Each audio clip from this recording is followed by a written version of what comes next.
ಎಲ್ಲರಿಗೂ ನಮಸ್ಕಾರ ಸ್ನೇಹಿತರೆ. 2026ರ T20 ವಿಶ್ವಕಪ್ ನಲ್ಲಿ ನಮ್ಮ ಭಾರತ ತಂಡ ಪಾಕಿಸ್ತಾನದ ವಿರುದ್ಧ ಗೆದ್ದ ಬಳಿಕ ಪಾಕಿಸ್ತಾನದ ಮಾಜಿ ಆಟಗಾರರು ಮತ್ತು ದಿಗ್ಗಜ ಆಟಗಾರರಾಗಿರುವಂತಹ ಶೋಯಬ್ ಅಖ್ತರ್ ಮತ್ತು ವಾಸಿಂ ಅಕ್ರಮ್ ಅವರು ಪಾಕಿಸ್ತಾನದ ಬಗ್ಗೆಯೇ ಕೊಟ್ಟರು ಶಾಕಿಂಗ್ ಹೇಳಿಕೆ. ಇನ್ನು ಈ ರೀತಿ ಕೊಟ್ಟದ್ದನ್ನು ನೋಡಿ ಎಲ್ಲ ಅಭಿಮಾನಿಗಳು, ಪಾಕಿಸ್ತಾನದ ಅಭಿಮಾನಿಗಳೇ ಶಾಕ್ ಆಗಿದ್ದಾರೆ ಅಂತ ಹೇಳ್ಬೋದು.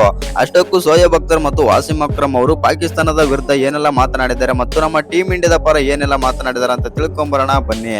ಅದಕ್ಕಿಂತ ಮುಂಚೆ ನೀವೇನಾದರೂ ಚಾನಲ್ಗೆ ಸಬ್ಸ್ಕ್ರೈಬ್ ಮಾಡ್ಕೊಳ್ಳೋದು ಹಾಗೆ ನೋಡ್ತಿದ್ರೆ ಸಬ್ಸ್ಕ್ರೈಬ್ ಮಾಡ್ಕೊಂಡು ಬೆಲ್ ಐಕನ್ ಅನ್ನು ಆಲ್ ಇಟ್ಕೊಳ್ಳಿ. ಹಾಗೆ ಮರಿದೆ ವಿಡಿಯೋಗೊಂದು ಲೈಕ್ ಕೊಡೋದನ್ನ ಕೂಡ ಮರಿಬೇಡಿ. ಇನ್ನು ನಮ್ಮ ಭಾರತ ಮತ್ತು ಪಾಕಿಸ್ತಾನ ನಡುವಿನ ಪಂದ್ಯ ಅಂತ ಬಂದಾಗ ಹೈ ವೋಲ್ಟೇಜ್ ಮ್ಯಾಚ್. ಆದ್ರೆ ಈ ಪಂದ್ಯನ ಮತ್ತು ಈ ಮ್ಯಾಚ್ ಅನ್ನು ನೋಡಿದ್ರೆ ಒನ್ ಸೈಡೆಡ್ ಮ್ಯಾಚ್ ತರ ಇತ್ತು ಅಂತಾನೆ ಹೇಳ್ಬೋದು. ಇನ್ನು ಈ ಪಂದ್ಯದಲ್ಲಿ ಟಾಸ್ ಗೆದ್ದಂತ ಪಾಕಿಸ್ತಾನ ತಂಡ ಬೌಲಿಂಗ್ ಆದರೆ ತಗೊಳ್ತಾರೆ. ಅದರಂತೆ ಟಾಸ್ ಸೋತು ಮೊದಲು ಬ್ಯಾಟಿಂಗ್ ಮಾಡಿದಂತ ನಮ್ಮ ಟೀಮ್ ಇಂಡಿಯಾ 175 ರನ್ಗಳಿಗೆ 7 ವಿಕೆಟ್ ಆದರೆ ಕಳ್ಕೊಳ್ಳುತ್ತೆ. ಇದರಲ್ಲಿ ಇಶಾನ್ ಕಿಶನ್ 77 ರನ್ ಆಡಿದ್ರೆ ಅಭಿಷೇಕ್ ಶರ್ಮಾ 0ಗೆ ಔಟ್ ಆಗ್ತಾರೆ. ಇನ್ನು ತಿಲಕ್ ವರ್ಮಾ 25 ರನ್, ಸೂರ್ಯಕುಮಾರ್ ಯಾದವ್ 32 ರನ್ ಮತ್ತು ಹಾರ್ದಿಕ್ ಪಾಂಡ್ಯನು ಕೂಡ ಮತ್ತೊಮ್ಮೆ ಡಕ್ಔಟ್ ಆಗ್ತಾರೆ. ಇನ್ನು ಶಿವಮ್ ದುಬೆ 27 ರನ್ ಮತ್ತು ರಿಂಕು ಸಿಂಗ್ 11 ರನ್. ಒಟ್ನಲ್ಲಿ ಹೇಳ್ಬೇಕಂತಂದ್ರೆ ನಮ್ಮ ಟೀಮ್ ಇಂಡಿಯಾ ಪರ ಅಂತ ಬ್ಯಾಟಿಂಗ್ ಹೇಳಿಕೊಳ್ಳಂತ ಪರ್ಫಾರ್ಮ್ ಯಾರು ಮಾಡಲಿಲ್ಲ. ಇಶಾನ್ ಕಿಶನ್ ಒಬ್ರು ಮತ್ತು ಶಿವಮ್ ದುಬೆ ಇವರಿಬ್ಬರನ್ನ ಬಿಟ್ರೆ ಯಾರು ಕೂಡ ಅಂತ ಬ್ಯಾಟಿಂಗ್ ನಲ್ಲಿ ಪರ್ಫಾರ್ಮೇ ಮಾಡಲಿಲ್ಲ ಅಂತಾನೆ ಹೇಳ್ಬಹುದು. ಹೌದು, ತಿಲಕ್ ವರ್ಮಾ, ಸೂರ್ಯಕುಮಾರ್ ಯಾದವ್ ಆಡಿದ್ರು. ಆದ್ರೂ ಕೂಡ ತಿಲಕ್ ವರ್ಮಾ, ಸೂರ್ಯಕುಮಾರ್ ಯಾದವ್ ಒಳ್ಳೆ ಬ್ಯಾಟಿಂಗ್ ಏನೋ ಮಾಡಿದ್ರು. ಇನ್ನು ರನ್ಸ್ ಮತ್ತು ಸ್ಟ್ರೈಕ್ ರೇಟ್ ಮ್ಯಾಚ್ ಮಾಡುವಷ್ಟೇ ಬ್ಯಾಟಿಂಗ್ ಮಾಡಿದ್ರು ಅಂತಾನೆ ಹೇಳ್ಬಹುದು. ಹೇಳಿಕೊಳ್ಳಂತ ಪರ್ಫಾರ್ಮ್ ಏನು ಮಾಡಲಿಲ್ಲ.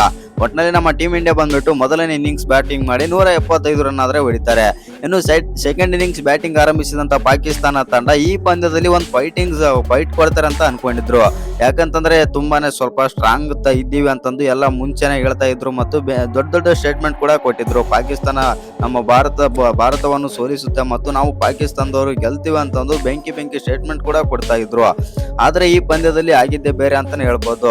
ಕೇವಲ 114 ರನ್ಗಳಿಗೆ ಆಲ್ಔಟ್ ಆಗುವ ಮೂಲಕ ಪಾಕಿಸ್ತಾನ ಮತ್ತೊಮ್ಮೆ ಬಿಕರಿಸ್ತಾನ ಅಂತ ಪ್ರೂವ್ ಮಾಡಿತು. ಮತ್ತು ಇನ್ನು ಈ ಪಂದ್ಯದಲ್ಲಿ ನಮ್ಮ ಭಾರತ ತಂಡ 61 ರನ್ಗಳಿಂದ ಆದ್ರೆ ಗೆದ್ದಿದೆ. ಈ ಗೆಲುವಿಗೆ ಪ್ರಮುಖ ಕಾರಣ ಅಂತಂದ್ರೆ ಅದು ಇಶಾನ್ ಕಿಶನ್, ಬೂಮ್ರಾ ಮತ್ತು ಹಾರ್ದಿಕ್ ಪಾಂಡ್ಯ, ವರುಣ್ ಚಕ್ರವರ್ತಿ, ಅಕ್ಷರ್ ಪಟೇಲ್ ಅಂತಾನೆ ಹೇಳ್ಬೋದು. ಯಾಕಂತಂದ್ರೆ ಬೌಲಿಂಗ್ ನಲ್ಲಿ ಹಾರ್ದಿಕ್ ಪಾಂಡ್ಯ, ಬೂಮ್ರಾ, ವರುಣ್ ಚಕ್ರವರ್ತಿ, ಅಕ್ಷರ್ ಪಟೇಲ್ ಡಾಮಿನೇಷನ್ ಬೌಲಿಂಗ್ ಮಾಡಿದ್ರೆ, ಆ ಕಡೆ ಬ್ಯಾಟಿಂಗ್ ನಲ್ಲಿ ಒನ್ ಹ್ಯಾಂಡೆಡ್ಲಿ ಇಶಾನ್ ಕಿಶನ್ ಅವರು 175 ಸ್ಕೋರ್ ಕಲೆ ಹಾಕುವ ರೀತಿ ಆದ್ರೆ ಮಾಡ್ತಾರೆ ಅಂತಾನೆ ಹೇಳ್ಬೋದು. ಅದರಲ್ಲಿ 77 ರನ್ ಇಶಾನ್ ಕಿಶನ್ ಇದ್ದು ಮತ್ತು ಆ ಕಾರಣದಿಂದಾಗಿ ನಮ್ಮ ಟೀಮ್ ಇಂಡಿಯಾ 177 ತಲುಪಲು ಸುಲಭವಾಯಿತು.